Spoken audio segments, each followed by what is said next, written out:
Olá, irmãos. Saúdo cada um de vocês com a graça e a paz de nosso Senhor Jesus Cristo. Amém?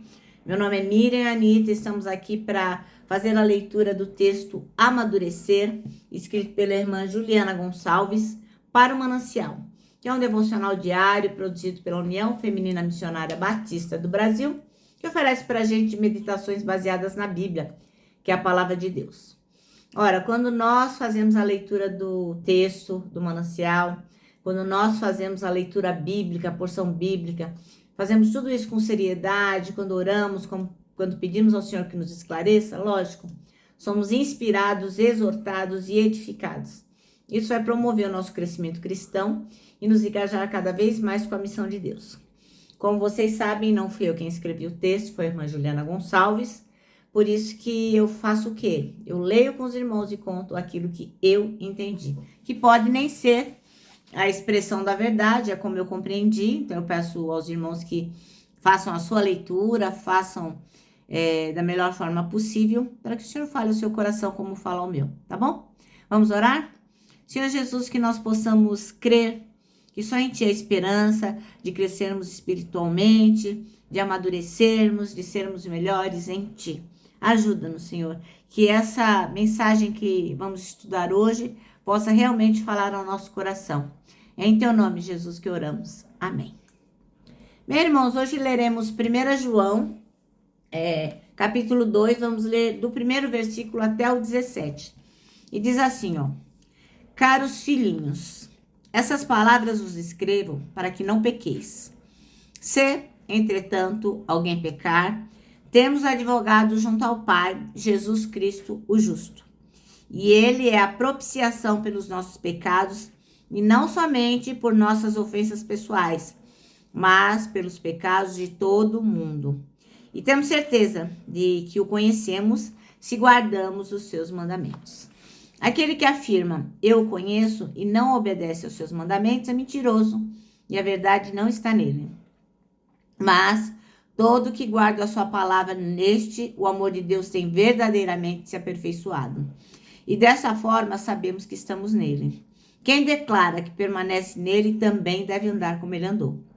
Amados, não vos escrevo um mandamento novo, senão um mandamento antigo, o qual tendes desde o princípio. Ora, esse mandamento antigo é a palavra que ouvistes. Todavia, o que vos escrevo é um mandamento novo, o qual é verdadeiro nele e em vós, pois as trevas estão se dissipando e já brilha a verdadeira luz.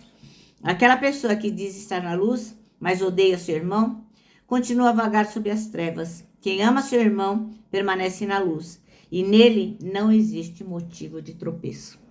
No entanto, quem odeia seu irmão está nas trevas e vaga pela escuridão. Não sabe para onde caminha, pois as trevas lhe turvaram a visão. Filhinhos, eu vos escrevo porque os vossos pecados foram todos perdoados, graças ao nome de Jesus. Pais, eu vos escrevo porquanto conheceis aquele que é desde o princípio. Jovens, eu vos escrevo, pois vencestes o maligno. Crianças, eu vos escrevi porque conheceis o vosso Pai. E vós, pais, eu vos escrevi porque conheceis aquele que é desde o princípio. Jovens, eu vos escrevi porquanto sois fortes e a palavra de Deus permanece em vós e já vencestes o maligno. Não ameis o mundo, nem o que nele existe. Se alguém ama o mundo, o amor do Pai não está nele. Pois tudo que há no mundo, as paixões da carne, a cobiça dos olhos e a ostentação dos bens, não provém do Pai, mas do mundo. Ora, o mundo passa, assim como suas volúpias. Entretanto, aquele que faz a vontade de Deus permanece eternamente. Amém?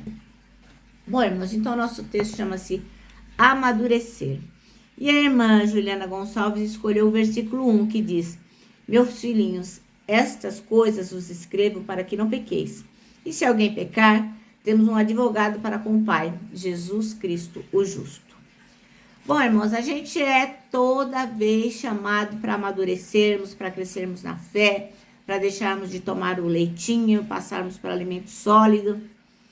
E aqui João está mostrando para a gente uma coisa muito importante. Ele afirma ele faz uma ordem, né? Na verdade, ele dá uma orientação. Ele fala, ó, Estou falando todas essas coisas para que vocês não pequem. Que coisa, né? Para a gente não pecar, como que é isso? E a resposta é: quando que a gente peca menos ou deixa de pecar? É quando a gente vai amadurecendo espiritualmente. Logicamente, nós nunca deixaremos de pecar enquanto estivermos nessa vida, porque a nossa natureza pecaminosa nos leva a isso. Mas a palavra diz que essas orientações são para que a gente não peque. Então, para a gente evitar as coisas que desagradam a Deus. Então, isso vai muito além do tempo que a gente tem nessa terra, de quanto a gente viveu. Não é porque você é velho, não é porque você já viveu um monte, que você não peca mais. E não é porque, me converti em 1920, então agora eu tô zerado. Não tem nada a ver.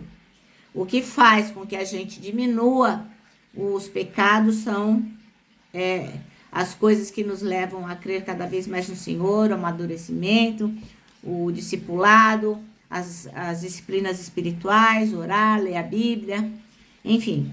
Amadurecer espiritualmente passa pelo amor. E não é qualquer amor.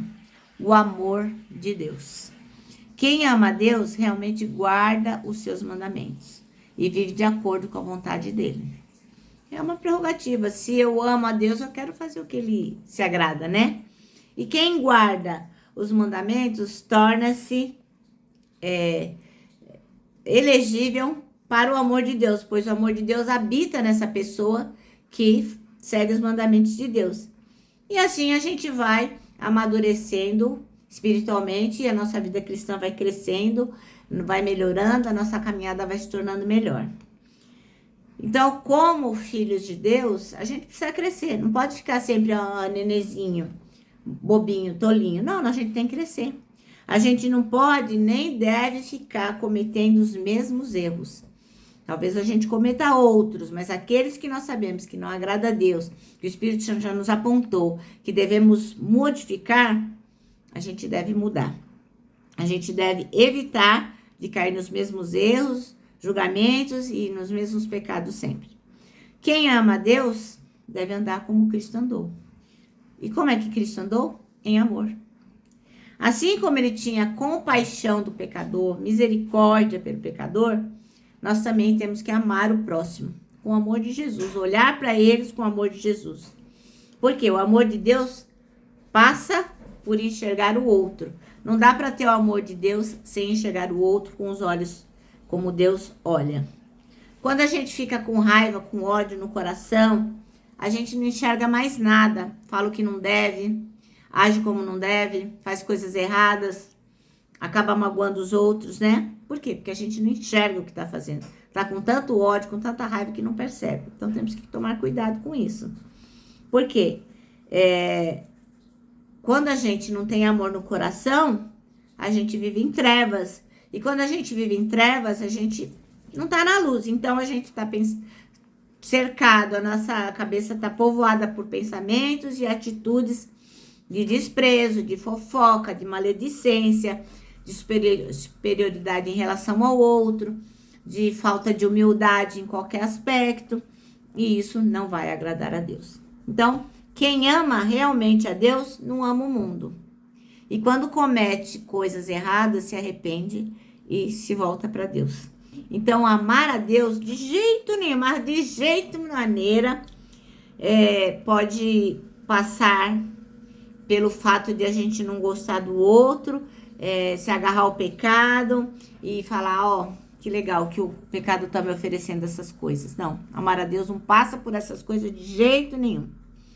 Então, irmãos e irmãs, nós temos que amadurecer diariamente. Cada dia devemos buscar mais e mais o Senhor.